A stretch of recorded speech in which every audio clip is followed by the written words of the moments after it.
Monsieur Sylvet, merci encore de répondre aux questions de Cap Afrique. On vient d'assister à la conférence co-organisée avec le FMI et Cap Afrique sur l'Afrique et la crise. Est-ce que vous pourriez revenir sur quelques mots sur l'état de la crise en Afrique et ce que l'on peut attendre de la conférence de mars, puisque celle-ci était préparatoire à cet événement? Merci beaucoup et je voudrais remercier Cap Afrique de m'avoir donné l'opportunité de participer à cette conférence-là parce qu'il n'y a pas beaucoup de conférences de ce genre-là qui s'occupent de l'Afrique. Et or, il est très important que l'Afrique puisse donner son avis et participer éventuellement, ou pas éventuellement, et participer si possible, en tout cas on le souhaite vivement, que l'Afrique puisse participer au G20 et pour pouvoir donc faire en sorte qu'on puisse tenir compte de ces spécificités. Il est évident que la crise va certainement affecter l'Afrique. Je regrette tout simplement que les Africains, les décideurs africains ne donnent pas le sentiment qu'ils ont pris, n'est-ce pas, ils savent quelle est l'ampleur de cette crise-là qui se profile à l'horizon et qui, dans certains cas d'ailleurs, commence à être traduit dans la réalité. Bon. Grosso modo, c'est vrai que l'Afrique avait connu des taux de croissance rapides au cours des dernières années. Mais, selon moi, ces taux de croissance rapides, évidemment, étaient tels qu'on n'a pas assisté à une véritable diversification de l'économie africaine et également, on n'a pas assisté à une création d'emplois. Or, ça, c'est crucial, comme vous le savez. Par conséquent, la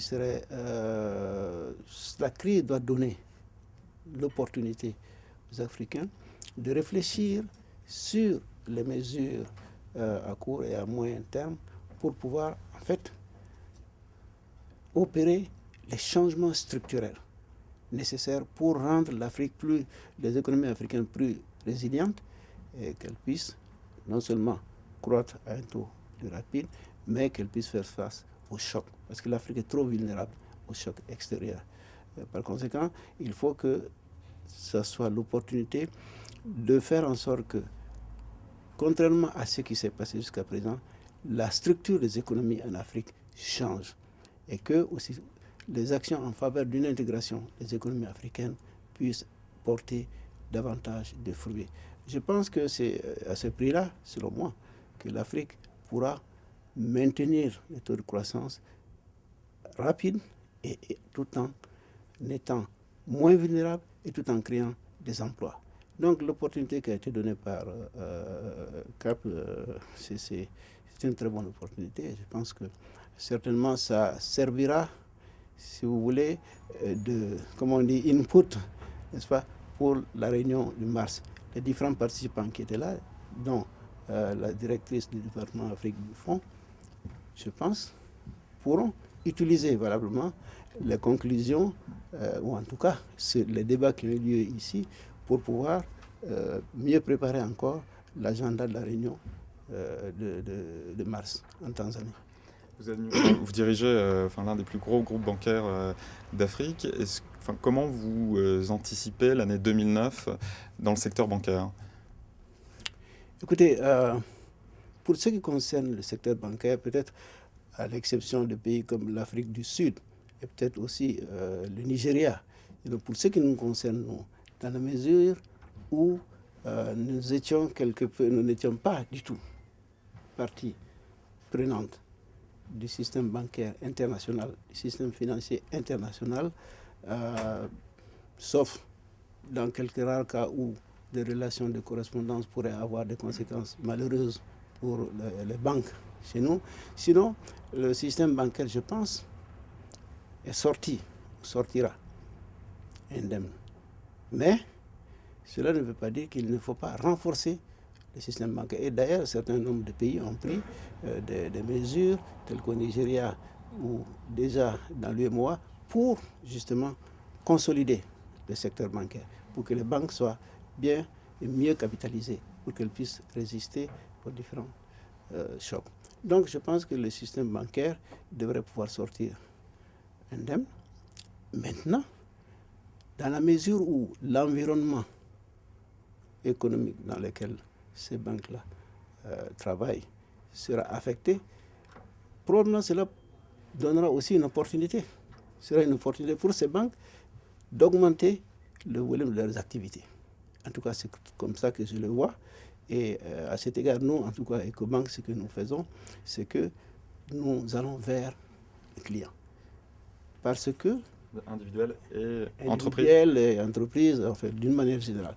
Parce que nous avons, jusqu'à présent, notre stratégie a été de mobiliser localement le maximum de ressources et de les utiliser localement. Et je pense que les événements ont prouvé que cette stratégie était juste. Nous allons poursuivre. Nous sommes dans 26 pays et dans chaque pays, nous ouvrons des branches à l'intérieur de la capitale et à l'intérieur du pays.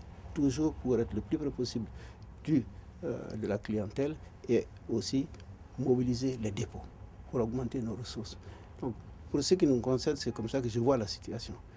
Et dans un contexte de crise, est-ce que vous trouvez suffisamment de projets dans lesquels investir ou proposer des crédits qui viendraient justement créer davantage d'activités dans ces pays? Normalement, ça doit être le cas. Parce que dans un contexte de crise où finalement cette crise est caractérisée en partie par quoi? Par le fait que les ressources extérieures ne seront pas là. N'est-ce pas? Et donc, éventuellement, même si certaines banques pourraient s'endetter à l'extérieur pour pouvoir financer les activités, ça sera peut-être difficile dans la mesure où on a vu certaines des banques d'ailleurs, au fond, qui sont des banques étrangères, réexpédier les ressources, n'est-ce pas, vers les maisons mères. Donc, normalement, si nous mobilisons suffisamment de ressources, ce que nous comptons faire, ce qui veut dire que notre capacité d'action sera davantage accrue. En fait, nous serons donc en mesure d'accorder davantage de crédit, de soutenir davantage les actions du gouvernement, les actions du secteur privé, et ainsi de suite. Est-ce que vous aviez une action emblématique qu'il faudrait mettre en place pour aider le secteur bancaire à alimenter davantage l'économie dans ce contexte de crise? Quelle serait-elle? Écoutez, moi je pense que c'est ce que j'ai dit au début.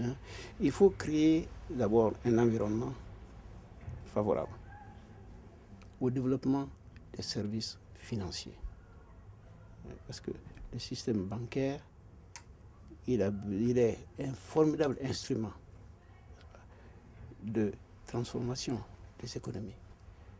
Parce qu'il permet aux individus, personnes physiques et aux personnes morales, de pouvoir réaliser des projets qu'ils ont envie de réaliser parce que le financement il est là. Qu'est-ce qui manque aujourd'hui à cet environnement pour se constituer?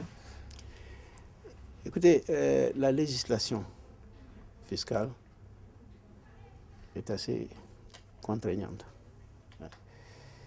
Aussi, les autorités, nous avons connu, pour ce que nous, parce que nous sommes dans plusieurs pays, nous souhaitons vivement que ces autorités de régulation des différents marchés financiers et en même temps la régulation pour ce qui concerne le système bancaire, qu'il y ait une harmonisation de ces règles-là, ce qui nous permettra, si vous voulez, de mieux traverser les frontières et parfois de donner un coup de fouet à nos activités, parce que ça peut être un problème. Donc, c'est de ça qu'il s'agit. Monsieur Silvier, je vous remercie. Merci beaucoup.